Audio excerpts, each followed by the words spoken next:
जर तुम्हालाही अचानक अंगाला खाज सुटत असेल, पित्तामुळे अंगावर गांधी उठत असतील किंवा रॅशेस येत असतील, तर हा व्हिडिओ तुमच्यासाठी जीवदान ठरू शकतो. बाजारात हजारो रुपयाची औषधं मिळतात, पण मी आज तुम्हाला असा एक नैसर्गिक उपाय सांगणार आहे, ज्याचा अनुभव मी स्वतः घेतलेला आहे. हा उपाय केल्यानंतर माझी पित्ताची खाज कशी गायब झाली ते आज मी तुम्हाला पुराव्यासह सांगणार आहे. माझं नाव उत्तम मोहितकर आहे. काही दिवसापूर्वी मला पित्ताचा खूप त्रास झाला होता. अंगावर सतत खाज सुटायची आणि त्वचा लाल पडायची, झोप येत नव्हती आणि मन कशातच लागत नव्हतं.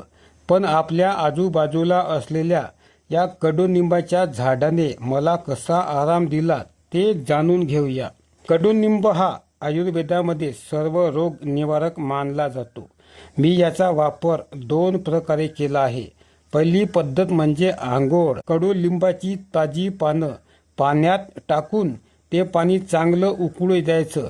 गुंठभर पाणी केलं तरी चालते, म्हणजे भरपूर पाण्याने आपल्याला आंघोळ करता येतील. त्या पाण्याने आंघोळ केल्यास त्वचेवरचे जंतू मरतात आणि खाज कमी होते. दुसरी पद्धत म्हणजे कडुलिंबाची पानं वाटून टाकायची, त्यात थोडीशी हळद मिक्स करायची आणि जिथे खाज आहे, सुट्टे खाज, तिथे लावायची.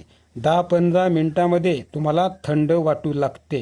हे बघा, ही पानं आपल्याला सहज कुठेही मिळतात. मित्रांनो, मी हे 3 दिवस सलग केलं आणि मला आश्चर्यकारक रिझल्ट मिळाला. माझी खाज पूर्णपणे थांबली. पण लक्षात ठेवा, जर तुम्हाला खूप जास्त त्रास असेल तर हा घरगुती उपाय करण्यासोबतच डॉक्टरचाही सल्ला जरूर घ्या, कारण प्रत्येकाची त्वचा आणि प्रकृती वेगळी असते. पण नैसर्गिक उपाय म्हणून कडुलिंबाला तोड नाही.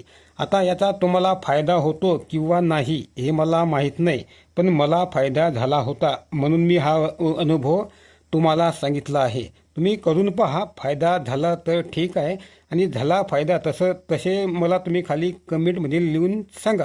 जर तुम्हाला ही माहिती आवडली असेल आणि तुम्हालाही असाच अनुभव आला असेल आणि तुमची खाज गेली असेल तर कमेंटमध्ये नक्की सांगा. हा व्हिडिओ आपल्या मित्र मैत्रिणींना शेअर करा, जेणेकरून त्यांनाही फायदा होईल. चॅनलला सबस्क्राईब करायला विसरू नका. धन्यवाद.